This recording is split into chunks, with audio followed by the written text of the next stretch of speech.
In tonight's Next Time Try This segment, I want to talk to you about how to apply number plate backgrounds to plastic number plates. It may sound simple, but this is going to come in especially handy for you guys who have bikes like a 1975 Suzuki RM125, where the side panels bulge out a little bit. It does that on 75 through I think 76, 77s, and also on the 1979 Honda CR125 and 250.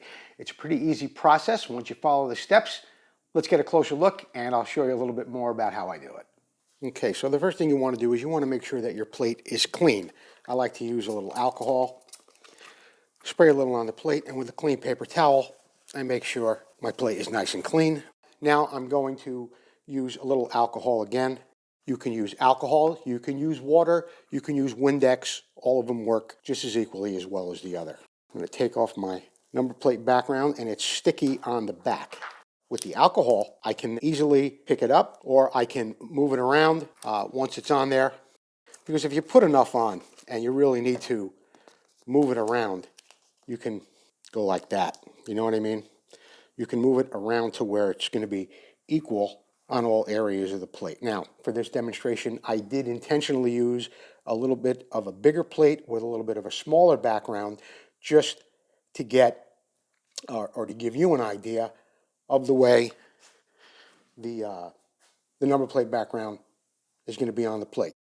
Now, taking it in any kind of credit card like this, you want to get the bubbles out by pushing all the water or Windex or alcohol or whatever it is you're using, push it all out to the edge.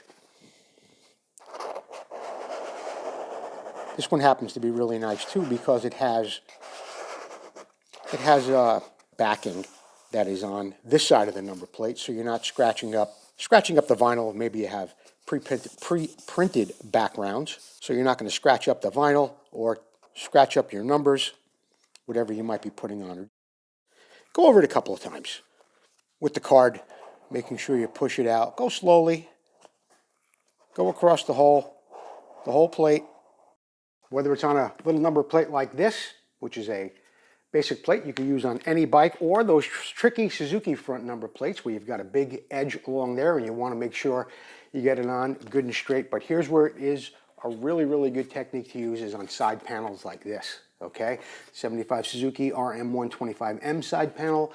Also a little tricky, the 79 Honda CR125 and 250. So next time you want to try that, it would even work pretty well on a plate like this.